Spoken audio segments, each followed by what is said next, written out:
This is the practical part of the demonstration, going through the algorithm, and I'll just run through it from top to bottom. So this is the actual algorithm. It is a bit busy, but literally the first half, pretty much everything will be fixed 99.9% of the time, even earlier on actually, just with suctioning and one change of the tube.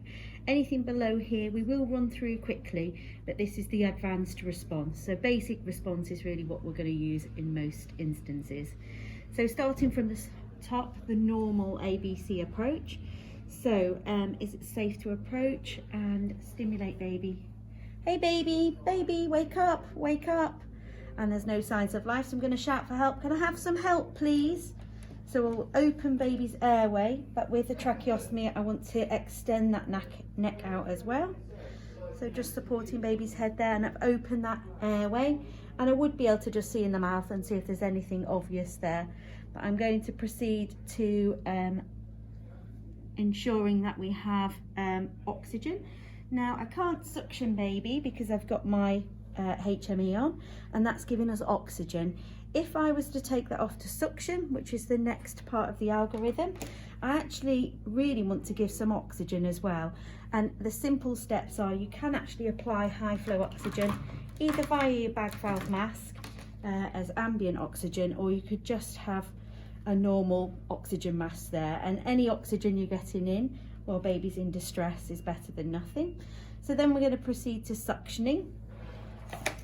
And with the headboard sign that we've seen already, we know that we should be suctioning this patient with a 6, and we should be suctioning to a depth of 8.5. And if you're not getting to 8.5, you're not patent. So I'll just move that out of the way a little bit.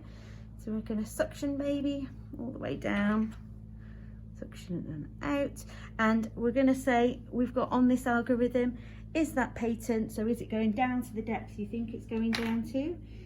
If it's patent, then you can just reassess your ABC. If it's not patent, you need to move on to the first action. So it does say deflate cough. We do not have coughs previously discussed in neonates, so we don't need to do that. We just move on to first change. First change is always the exact replacement and should be in your box. So this is exact replacement. It will be in a box sterile, and it's got your introducer in ready to go. You keep the introducer, and we don't fiddle around with ties. Scissors out of the box, and we just snip and snip, making sure you don't snip the baby's neck. That's not a good thing.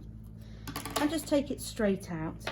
And with that neck roll in place, you should very easily be able to slide this in with the introducer. And then if that was in, you would take it out. But in this instance, we're going to proceed down the algorithm, and that is not going in. So I'm going to discard that, keeping my high flow as close as possible. And the second action is change to 1/2 smaller. Now in the box 1/2 smaller should be, so this was a 3.5, so we're proceeding to a 3.0, half a size smaller, but also it's a shyly, which technically is a little bit stiffer. Sorry to do that on baby's chest there. And I'll just show you the difference between the two at the end, but you would proceed to try with the introducer to place that in. And again, in this instance, that 90.9 times, that is going to go in really, really smoothly, but actually for this it isn't. So we can't get that in. We would then proceed to the third change. And you've asked for help. If at this point, it doesn't say, it says later on in the algorithm, but if help hasn't arrived at this point, I'm asking someone to put a crash call out. I'm shouting very loudly. We've already pulled the crash bells. So moving on to the third step, and this is quite unusual. You would have your half a size smaller tube, ideally being a Shiley's, and I'll explain the difference between Bivona and Shiley's in a second. And then you're going to use the Seldinger technique. Now this is where you just get a suction catheter, and this is the suction catheter that's in your box. It's not for suctioning, it is for this technique, and it should just railroad over. And then using this as a guide wire, you actually place that into the stoma, only a little bit, and then you're actually going to just railroad that over the top. and it should help slide that tube into place, and then you pull that out. And that is the third and final step. If you are successful, then you're just going to reassess A, B, C, and that is excellent. If not, this is the point where you're putting a crash call out, but as discussed, I'd put that out much sooner. And then we are just going to say right from the top. So we're going to assume that that didn't go in successfully and we've got nothing in the stoma. Is the patient breathing? So look, listen and feel, and you're looking and listening and feeling, not at the mouth, you can at the mouth, sometimes there is air movement, but at the stoma really as well. If that isn't happening, then you need to move on to your 5 rescue breaths. So with your 5 rescue breaths, you need to know, as per the headboard sign, do you have a patent upper airway or not? So there's some anomalies with airways where if you ventilated via the upper airway, you're wasting your time. But in a lot of cases, they do have a patent upper airway. So using a bag valve mask, you're going to cover the nose and mouth in the usual way, and you're going to do 5 rescue breaths, so those longer ones. Now, if you don't cover the stoma at this point, what may happen is air will go in the mouth but come out the stoma, so it's sort of a waste of time.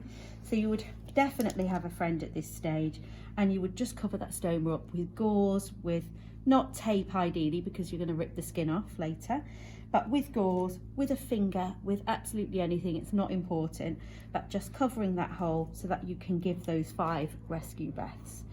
You're hoping to have seen chest rise and fall. If you haven't, you would then go on to CPR in the normal state. We won't go through the whole algorithm. The difference to that and moving on to the advanced airways is if you haven't got a patent upper airway, you're going to need to ventilate via the stoma. Now, you can do that in 2 ways. You can either use a smaller version of the one you've got, a very small version, and again attach to your bag valve mask and ventilate via the stoma.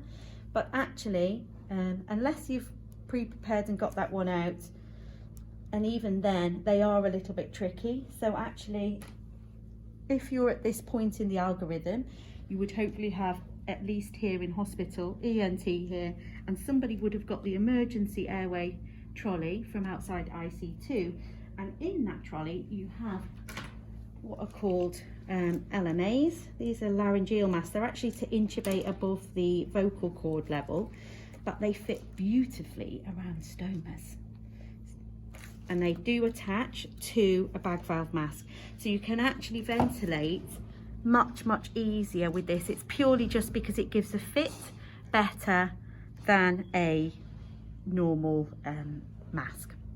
And then moving on from there, the very advanced things that we as nurses would never do, and in fact I don't believe any of our juniors would do, this is an ENT thing, is they would actually try to via the stoma ventilate with the face mask and the laryngeal mask, as we've just said, but then they would potentially orally intubate or even intubate the stoma, but none of these things would be anything we would do. They can occasionally need to use a bougie and do that in the same manner that we've just railroaded the tracheon with the suction catheter. They can actually do that with a bougie, but obviously that could lead to trauma. That is definitely an ENT procedure only.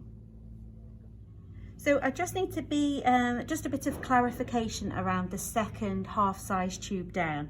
So ordinarily, in all circumstances, the half-size down is not only just a half-size down, but is actually a Shiley's. Now, a Shiley's tube is made from a different material to a bivona. So the bivona, let me take these introducers out of both and demonstrate. So the bivona is actually made of PVC and is a little bit more pliable. Can you see? Whereas this is plastic and it's a little bit more stiff. So in all cases, the half a size down should be a Shiley's, not a bivona. Despite the fact that they look quite similar, it's the material that's the difference and the stiffness for putting back into a stoma. The problem is in neonates specifically is that if you have a baby with a size 3 tube, their emergency size should be a 2.5, and Shileys do not make 2.5 tubes. So actually, let me just demonstrate why this is safe. So if you have a patient with a size 3 tube and your emergency tube needs to be a 2.5, it has to be a bivona because there isn't a Shileys. And actually with the introducers in, they're actually equally stiff.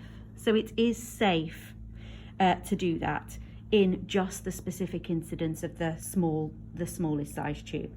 However, if you've got a very, very difficult airway, for safety purposes, you should also send them with the exact same size Shiley home. So you would be able to get a size 3.0 Shiley, as we've shown here in the neonatal size.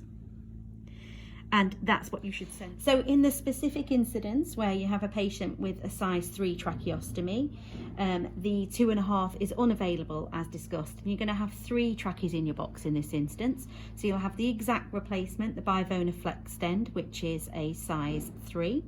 And then you're going to have your Shileys, the stiffer tube, at a 3 also, which is that smallest size.